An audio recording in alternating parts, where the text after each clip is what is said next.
വയ്ക്കാൻ പറ്റുന്ന ഈശോയുടെ ഹൃദയമാണ്. ഈശോയുടെ തിരുഹൃദയത്തിൽ നിങ്ങൾക്കും ഉണ്ട് സ്പേസ്, നിങ്ങളുടെ പ്രിയപ്പെട്ട ഒരാൾക്കും ആ വലിയൊരു സ്പേസ് ഉണ്ട്.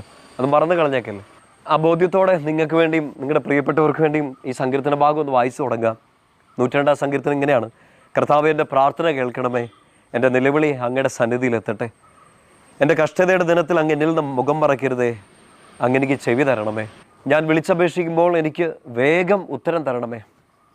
അവിടെയൊക്കെ നമ്മൾ നിന്നു പോകുന്നു തോന്നുന്നല്ലേ. നമ്മുടെ എല്ലാം ഏറ്റവും വലിയ ആഗ്രഹം ഇതൊക്കെ തന്നെയല്ലേ. എൻ്റെ കഷ്ടതയുടെ ദിനത്തിൽ അങ്ങ് എന്നിൽ നിന്ന് മുഖം മറയ്ക്കരുതേ, എനിക്ക് ചെവി തുറന്നു തരണേ, ഞാൻ വിളിച്ചപേക്ഷിക്കുമ്പോൾ എനിക്ക് ഉത്തരം തരണേ കർത്താവേ. സങ്കടത്തിൽ നമ്മുടെയൊക്കെ പ്രാർത്ഥന ഇത് തന്നെയാണ്. പീഡിതൻ്റെ പ്രാർത്ഥന എന്നല്ല, നമ്മുടെയൊക്കെ പേരെടുത്ത് വിളിച്ച് ഇതെൻ്റെ പ്രാർത്ഥന എന്നൊക്കെ നമ്മൾ പറയണം. 4-ാമത്തെ വാക്യം ഇങ്ങനെയാണ്. 3 ബാക്കിയുള്ള കാര്യങ്ങളൊക്കെ ഒരുമിച്ച് പിന്നീട് ഒന്ന് വായിക്കണേ. 4-ാം വാക്യം: എൻ്റെ ഹൃദയം പുല്ലുപോലെ വാടിപ്പോകുന്നു, ഞാൻ ആഹാരം കഴിക്കാൻ മറന്നു പോകുന്നു, കരഞ്ഞ് കരഞ്ഞ് ഞാൻ എല്ലും തോലുമായി.